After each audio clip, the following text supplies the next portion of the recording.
20 years ago today, an extraordinary woman began an extraordinary walk.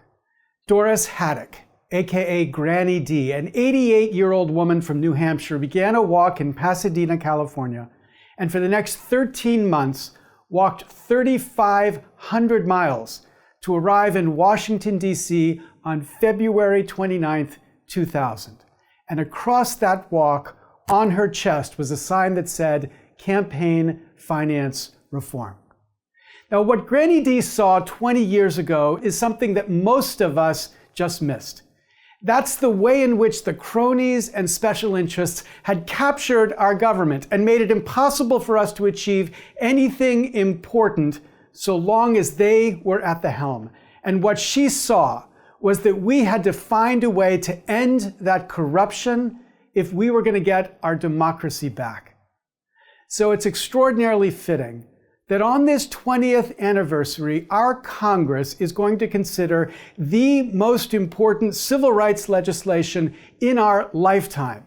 This bill, referred to as H.R. 1, is the most fundamental reform of our political system since the Civil War. This bill would establish public funding of congressional elections. It would end partisan gerrymandering in the states. It would establish automatic voting registration. It would restore the Voting Rights Act. It would establish an extraordinary system of ethics to keep those congressmen focused on what their constituents want rather than what the lobbyists want. This reform would be everything Granny D walked across this country to achieve. Now, you've probably not heard about this bill, H.R. 1, and you've not heard about it because the mainstream media thinks there's no chance it would ever pass. And of course, so long as Mitch McConnell is the head of the United States Senate, it would never pass because Mitch McConnell loves the corrupted system that we have right now. But it is extraordinarily important that we build a movement across this country to support fundamental reform like H.R. 1. And what we are doing is building a campaign right now to make sure that this bill is not just a Democrats' bill, but a Republicans' bill too.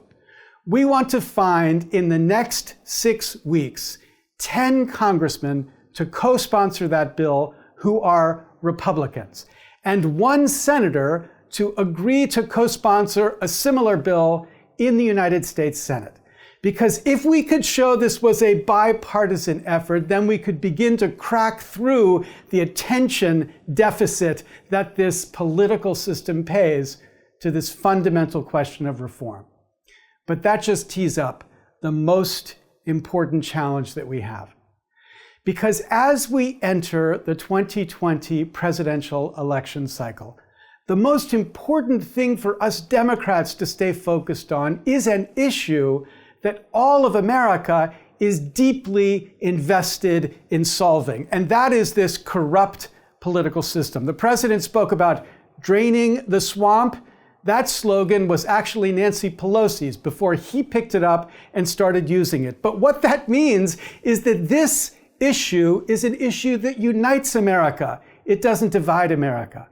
And so what we in the Democratic Party need to do is to make sure that the candidates running for president have committed to making this reform fundamental and first.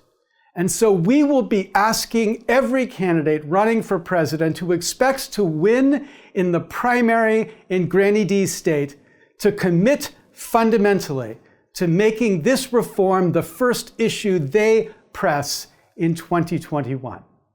We need you to help us in this campaign. We need you to spread the message and start spreading the hashtag #FixItFirst. Because unless we build a movement that demands the politicians give us our democracy back, they're going to be happy to sell it to the highest bidder. Granny D was an extraordinary American. She has inspired a generation of activists. In her honor, join us in this fight. Thank you very much.